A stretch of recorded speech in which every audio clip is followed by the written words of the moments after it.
Welcome to a new episode from Perfect English Podcast.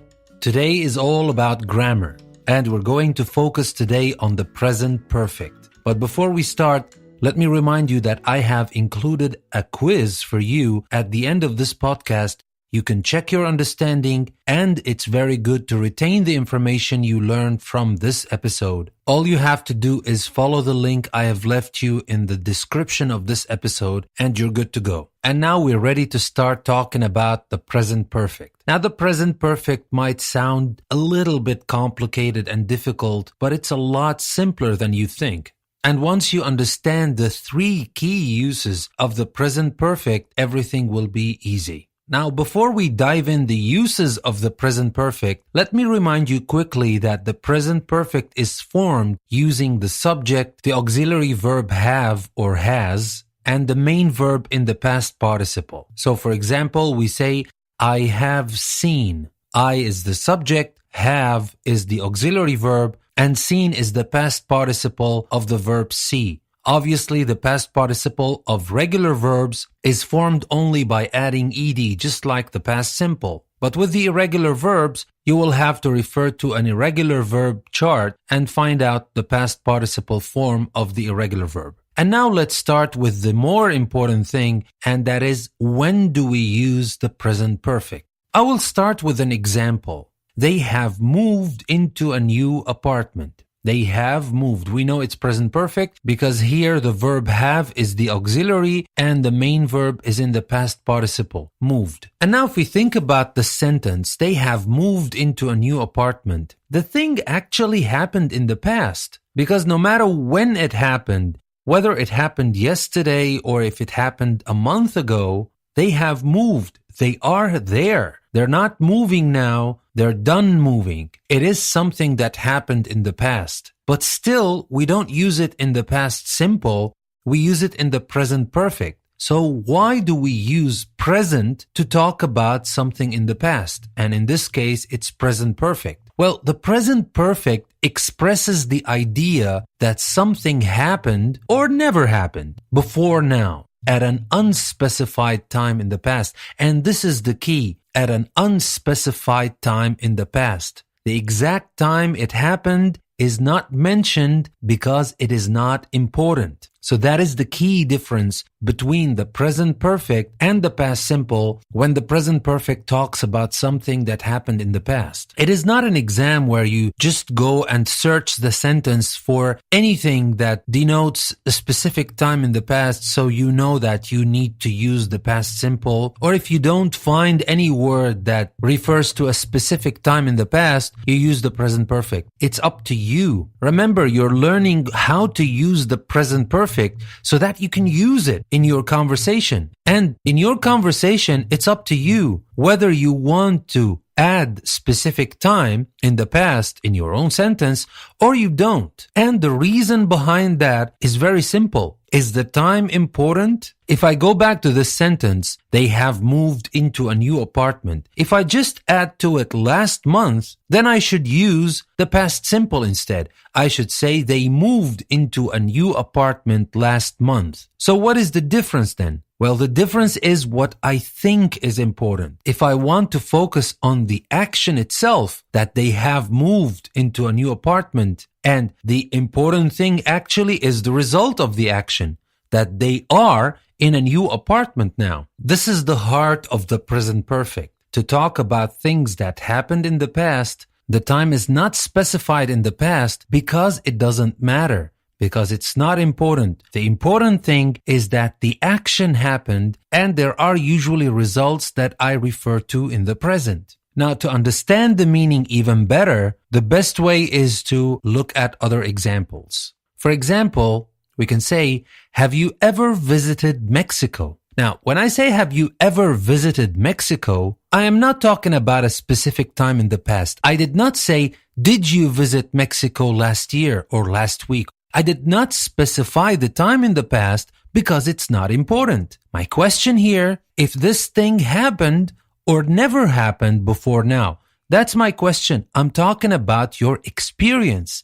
Your experience matters here. What I'm asking actually, if you have this experience or not. So that is the real reason behind this question. That's what I want to ask. And the tool to do that is the present perfect. Another example, I have never seen snow. Now, when you say I have never seen snow, of course, we use the present perfect here because the time is not specified in the past. That's the technical part. But if you look beyond this, you will understand that it's not only about this. I have never seen snow. I'm talking about my life experience. Whether I'm talking about something I have done or about something I haven't done. Like in this example, I have never seen snow. Maybe I want to say that I would like to see snow because I have never seen it before. Or maybe I'm just saying that I don't have this experience in my life. So remember, it's always up to you. What do you want to say? Grammar is never meant to be mechanical, because when it is mechanical, it is going to be boring, and to be honest, then it's not even fun to teach. It's going to be something like just 1 + 1 = 2 and that's it. No, it's not. It is what you want to say, and you choose the right tools for the job.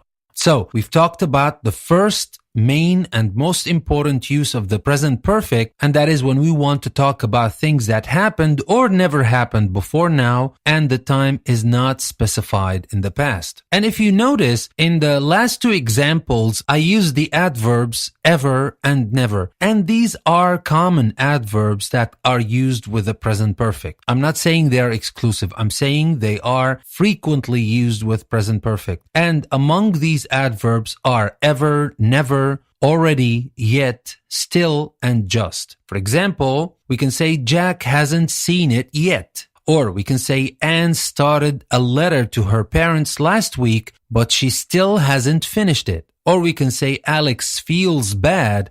He has just heard some bad news. That was about the first and the most common use of the present perfect. But obviously, that's not everything about the present perfect.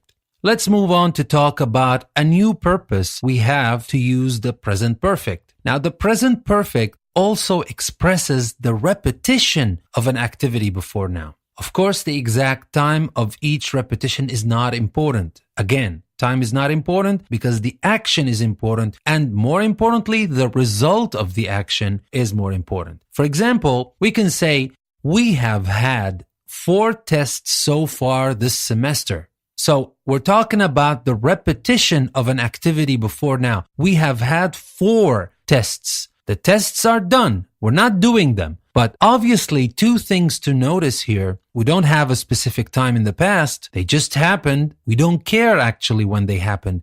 The second thing is what we can read between the lines here, that the person who says that is trying to say something. We've had 4 tests. Imagine somebody saying that to a teacher. We've had 4 tests so far this semester. That's enough. We don't want any more. Or maybe it's a different attitude. Maybe the student is happy about it. Who knows?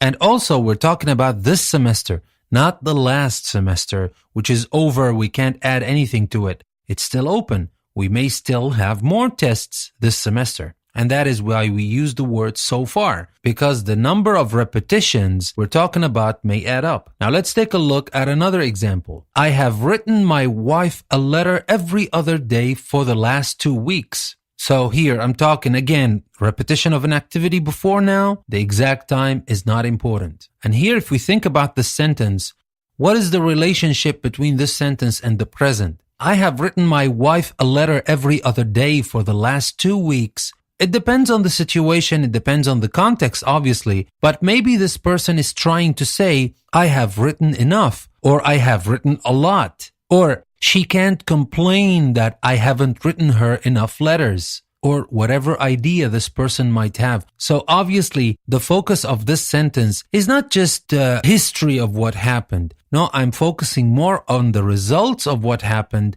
and how it relates to the present. And this is very important to think about, because when you use the present perfect, you can say more with fewer words. You don't have to say what you mean every single time. You can simply use a tense that is appropriate in the case you want to use, and you can say a lot in just one sentence. Now let's take a look at this example. I have met many people since I came here in June. I have met many people. And here also we're talking about the repetition of an activity before now. The time is not important, but think again. What do I mean? I have met many people since I came here in June. What am I talking about? I'm talking about that I have a lot of friends now. I know a lot of people now. I'm okay in this place. Don't worry about me because I have met many people since I came here in June. We don't know exactly what the person is trying to say, but actually it's not just saying that I met these people and that's it. I'm just telling you what happened. If you want to tell somebody what just happened, use the past simple. It's a lot better.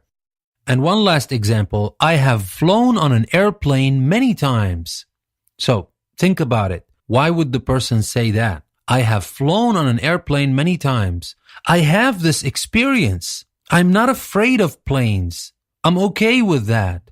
Maybe that's what they're trying to say. So remember, the present perfect can also be used to talk about the repetition of an activity before now. And again, the exact time of each repetition is not important.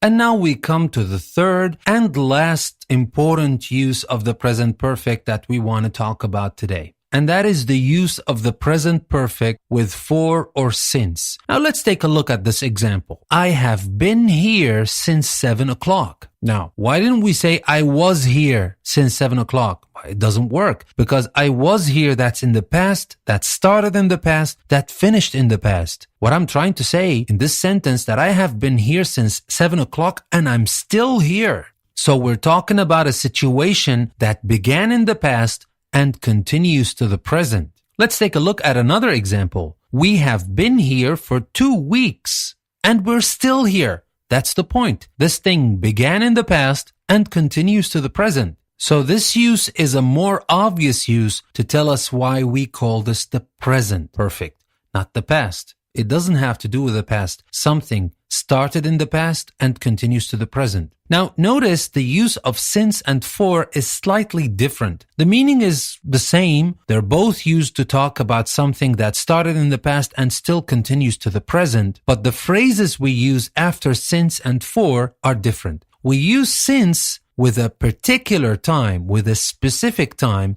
and we use for with a duration of time, not a specific time. Now notice in the first two examples I used, when I said, I have been here since 7 o'clock, 7 o'clock is a specific time, is a particular time. Now when I said in the second example, we have been here for 2 weeks, I used a duration of time with for. I said for 2 weeks.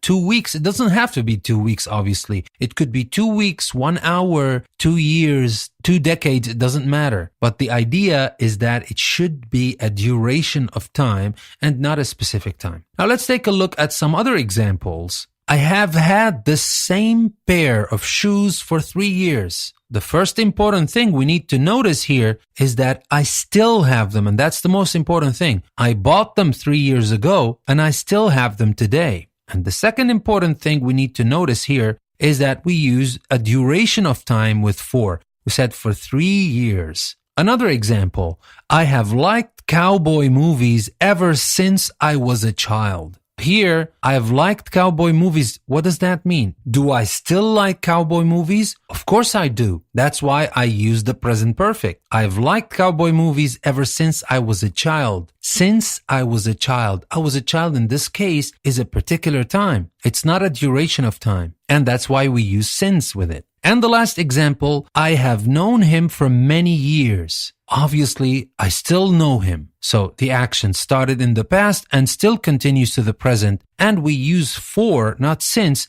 because we're talking about a duration of time, many years. Now notice something else as well, that the verbs used in the present perfect to express a situation that began in the past and still exists are typically verbs with a stative meaning. All the verbs we used here are the verbs be, have, like, and know. Because usually when we talk about action verbs that started in the past and still continues to the present, we use the present perfect continuous, which we will talk about in other episodes. And now to wrap up, let's remember quickly what we said today. We said that we can use the present perfect to express an idea that something happened or never happened before now, at an unspecified time in the past because the exact time is not important. And we can also use the present perfect to express the repetition of an activity before now. And again, the exact time of each repetition is not important. And finally, we talked about the present perfect when we use it with for and since to express a situation that began in the past and still continues to the present. Since we use with a particular time, for we use with a duration of time. I hope you found this episode useful, but I highly recommend that you take the quiz I prepared for you. You can find the link in the description of this episode because you will need to check your understanding of the things I talked about today. And taking a short quiz is not stressful. On the contrary, it is very useful to retain the information you have in this episode. So that was all for this episode. This is your host, Danny, saying thank you very much for listening to another episode from Perfect English Podcast. I will see you again tomorrow. Thank you very much.